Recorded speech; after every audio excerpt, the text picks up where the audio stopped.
ఇక ఈ ఈడియో చూసి పాపం రాత్రైనా రైతులు యూరియా బస్తాలను కష్టపడి తీసుకుపోతున్నారని అనుకునేరు.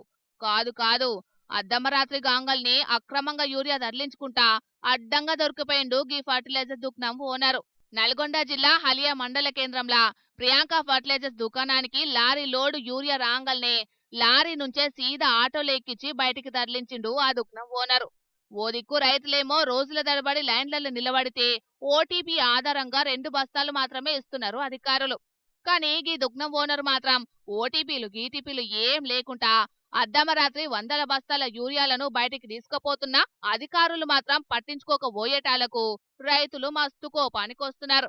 లెక్క ప్రకారం అయితే వ్యవసాయ అధికారి సమక్షంలోనే యూరియా బస్తాల సరఫరా చేయాలి. కానీ గుట్టు చప్పుడు కాకుండా అర్ధరాత్రి యూరియాను తరలించుట్లా లోగుట్టేందో ఆ పెరుమల్లకే తెలవాలే. మరిగా ఎండా వాన లెక్క చేయకుండా ఓ దిక్కు యూరియా కోసానికి రైతులేమో అరిగోసలు పడుతున్నారు. పంటేసిన కానుంచి సురువు చేస్తే మళ్ళా పంట చేతికొచ్చే కాలం వచ్చినా యూరియా కష్టాలు మాత్రం తీర్తలేవు.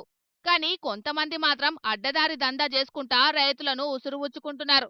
ఇగిట్లా జరుగుతున్నా అధికారులు మాత్రం పట్టిలేనట్లే చేతుండేటాలకు రైతులు పొట్టు పొట్టు అందుకుంటున్నారు. మరిగా వ్యవసాయ శాఖ మంత్రి తుమ్మల సారు జరి ఇప్పటికైనా యూరియాను బ్లాక్ మార్కెట్లు చేసేటోళ్ల భరతం బట్టి రైతులకు యూరియా కష్టాలు తీరేటట్టు చూడాలని డిమాండ్ చేస్తున్నారు యూరియా కోసానికి గోసపడుతున్న రైతులు.